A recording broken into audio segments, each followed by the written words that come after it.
Everyone, welcome back to my YouTube channel the legal life. आज मैं आपको बताना चाहूंगा संविदा अधिनियम के एक महत्वपूर्ण प्रोविजन के बारे में, जो कि स्टूडेंट को लेकर बहुत कंफ्यूजन रहते हैं इसको लेकर कि व्यतिकारी वचन क्या होता है। तो संविदा अधिनियम की धारा जब आप 2F देखेंगे तो व्यतिकारी वचन के बारे में मिलेगा। जब इसके पालन के बारे में आप देखेंगे तो पालन के बारे में धारा 51 से लेकर 58 तक आपको मिलेगा इसमें, इसी अधिनियम में। तो सबसे पहले हम ये जान लें कि व्यतिकारी वचन क्या होता है। व्यतिकारी वचन का मतलब हम एक एग्जाम्पल से देख लेते हैं। जैसे ए के द्वारा कोई ऑफर दिया गया बी को, कोई ऑफर का मतलब ये कि जैसे कोई कार बेचने का ऑफर दिया गया कि ए ने बी से कहा कि मेरी कार है, आप 5 लाख रुपए में खरीदने के लिए तैयार हैं क्या। तो बी ने कहा कि हाँ, मैं अपनी स्वीकृति दे दी बी ने। तो बी ने अपना वचन दे दिया, ए ने अपना वचन दे दिया कि मैं कार दे दूंगा आपको। बी ने अपना वचन दे दिया कि मैं अपनी कार मतलब 5 लाख रुपए तो मैं दे दूंगा जब मैं कार लूंगा। तो ये दोनों के द्वारा अभी क्या हुआ है, केवल दोनों ने केवल अभी वचन दिया है एक दूसरे के प्रति। तो जब एक दूसरे के प्रति कोई वचन दिया जाता है कि यह वचन तब करोगे जब वह पालन करेगा उसका, तो इन वचनों को कहते हैं वचन। ऐसा कोई वचन, इन वचनों को क्या कहेंगे, ऐसे कोई वचन को व्यतिकारी वचन कहेंगे, रेसिप्रोकल प्रोमिसेस कहेंगे। अब रेसिप्रोकल प्रोमिसेस को हम बैरेट लैंग्वेज में थोड़ा सा समझ लेते हैं कि बैरेट लैंग्वेज में आखिरकार क्या कहती है। तो सबसे पहले बैरेट लैंग्वेज को पढ़ेंगे। व्यतिकारी वचन वे वचन जो एक दूसरे के लिए प्रतिफल या प्रतिफल का भाग हो। एक दूसरे के लिए प्रतिफल, ऐसे कोई वचन जो एक दूसरे के लिए प्रतिफल है का मतलब यह है कि ए ने कहा कि मैं अब तुम्हें कार दे दूंगा, बी ने कहा कि मैं तुम्हें कार के लिए पैसे दे दूंगा। तो ए का प्रतिफल क्या है? ए का प्रतिफल यह है कि अगर उसे पैसे मिल जाए वो ए के लिए प्रतिफल है। और बी के लिए प्रतिफल क्या है? बी के लिए प्रतिफल वो है कि उसे कार मिल जाए जब वो पैसा दे। तो इन दोनों के प्रतिफल के लिए जब प्रतिफल का कोई भाग है तो वाली बात हो रही है प्रतिफल का कोई भाग हो। तो वे वचन जो एक दूसरे के लिए प्रतिफल या प्रतिफल का भाग हो, क्या माना गया है? उसे रेसिप्रोकल प्रोमिस माना गया है, वचन माना गया है। मतलब ऐसा वचन माना गया है जो कि एक दूसरे के प्रति दिया जाता है, तो उसे कहते हैं व्यतिकारी वचन। अब जब व्यतिकारी वचन के पालन के बारे में हम पढ़ेंगे तो पालन के बारे में आपको धारा 51 से लेकर 58 तक आपको देखने को मिलेगा इस एक्ट में। तो वो आने वाली वीडियो में हम वो भी पढ़ेंगे। जब धारा 51 और 58 तक जब हम पढ़ेंगे तो उसको भी हम पढ़ेंगे कि व्यतिकारी वचन का पालन क्या होता है।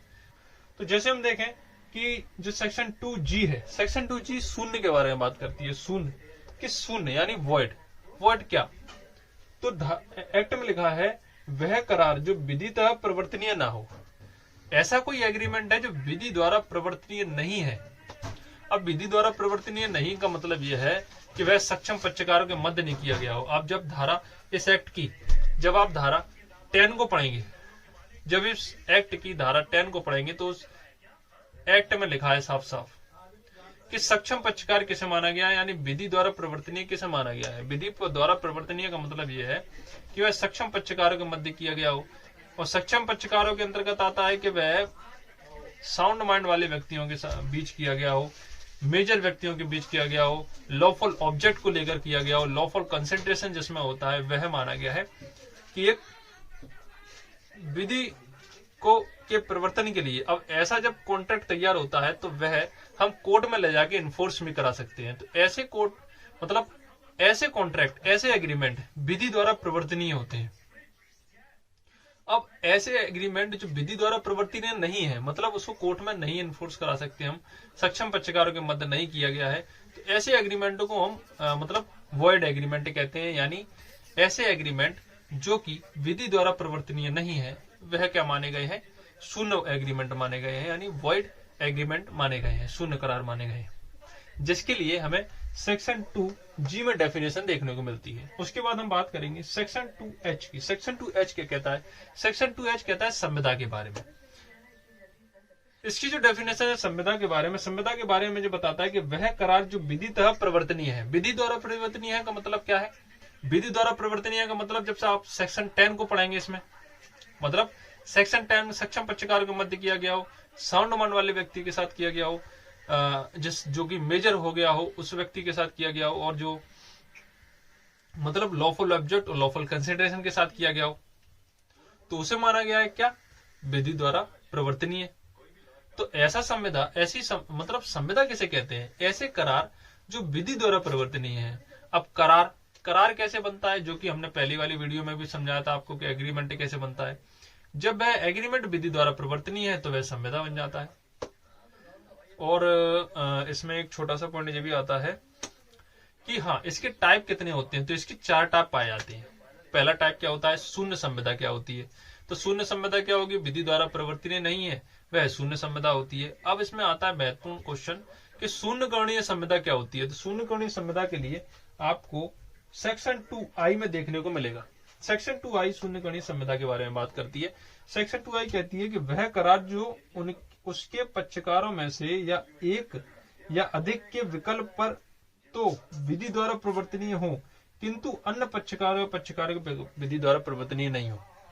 जैसे ए के द्वारा बी को कोई प्रस्ताव दिया गया था, बी ने वह स्वीकृति, मतलब वह प्रस्ताव स्वीकार कर लिया, उसके लिए अपनी स्वीकृति दे दी।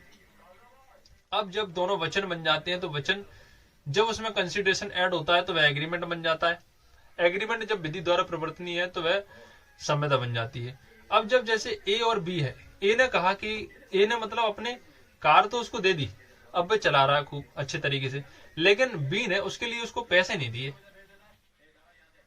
तो ए ने तो अपना वचन का पालन कर लिया, बी ने अपने वचन का पालन नहीं किया। तो ऐसी संविदाएं क्या होती हैं? यानी पक्षकार के विकल्प पर शून्य है। अब जहां बी ने अपना कार्य पूरा नहीं किया, बी ने अपना वचन पालन नहीं किया, उसको पैसे नहीं दिए, तो किसके विकल्प पर शून्य करणीय माना जाएगा? तो इस स्थिति में वह शून्य करणीय माना जाएगा। तो पक्षकारों के विकल्प पर शून्य करणीय माना जाएगा। पक्षकारों के विकल्प कैसे? कि उस कौन से पक्षकार के विकल्प पर शून्य करणीय माना जाएगा? तो वह माना जाएगा ए के पक्षकार के विकल्प पर शून्य करणीय। यानी ए के पास विकल्प है कि वह कोर्ट से इन्फोर्स करा सकता है वह संविदा, कि मैंने तो अपने वचन का पालन कर दिया, उसको कार दे दी, लेकिन बी ने अपने वचन का पालन ही नहीं किया।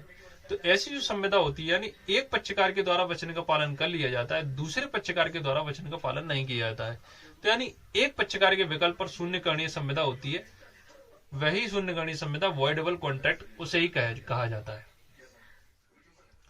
और इसके बाद इसके 2 टाइप और देखने को मिलते हैं। एक होती है निष्पाद्य संविदा, जिसे एग्जीक्यूट संविदा कहते हैं, और एक होती है मतलब एग्जीक्यूटेड संविदा, और एक होती है एग्जीक्यूटरी कॉन्ट्रैक्ट। तो एग्जीक्यूटेड और एग्जीक्यूटरी कॉन्ट्रैक्ट क्या होता है? तो सबसे पहले एग्जीक्यूटेड पढ़ेंगे हम कि एग्जीक्यूटेड संविदा क्या होती है।